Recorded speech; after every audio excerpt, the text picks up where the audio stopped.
nabuwagin na yung walang kwentang provincial rate na yan. So, no to provincial rate. Kaya mga boss, sa darating na December 10, ipakita at iparamdam natin yung lakas ng pagkakaisa ng mga manggagawa at ordinaryong Pilipino. Narito ang buong detalye. Mga boss, meron akong good news sa inyo. Kasado na ang deliberasyon at posibleng committee approval doon sa pinagsama-samang mga panukalang batas na magbubuwag sa walang kwentang provincial rate. Kung matatandaan yung mga boss, noong November 26 ay nasponsoran na natin sa Committee on Labor and Employment yung House Bill number 94 na naglalayon na ipantay na yung minimum wage NCR, Luzon, Visayas at Mindanao. At kasama rin sa nasponsoran yung House Bill number 55 ni Representative Adrian Salceda at House Bill number 5924 ni Representative Jolo Revilla. Very historic mga boss o makasaysayan itong nangyari dahil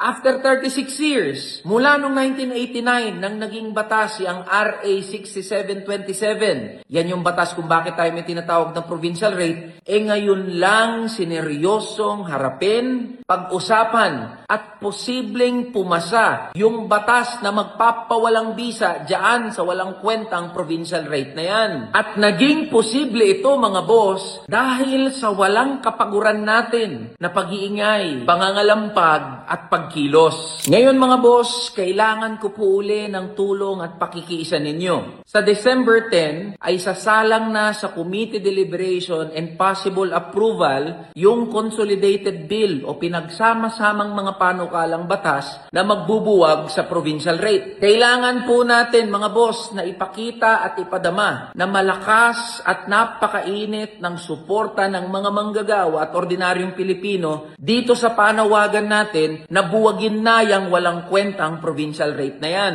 So paano tayo magtutulungan dito mga boss? Hinihikayat ko po ang bawat isa na kumuha ng letrato kung saan meron kayong hawak na placard o papel, kung saan nakasulat yung lugar kung saan kayo nakatira at may kadugtong na against provincial rate. Halimbawa niyan, Cavite against provincial rate, Bulacan against provincial rate, Cebu against provincial rate, Baguio against provincial rate. At kung saan kayo nakatira, mga boss, pwede rin kayong gumawa ng video kung saan pinapakilala nyo ang inyong sarili at lugar kung saan kayo nakatira.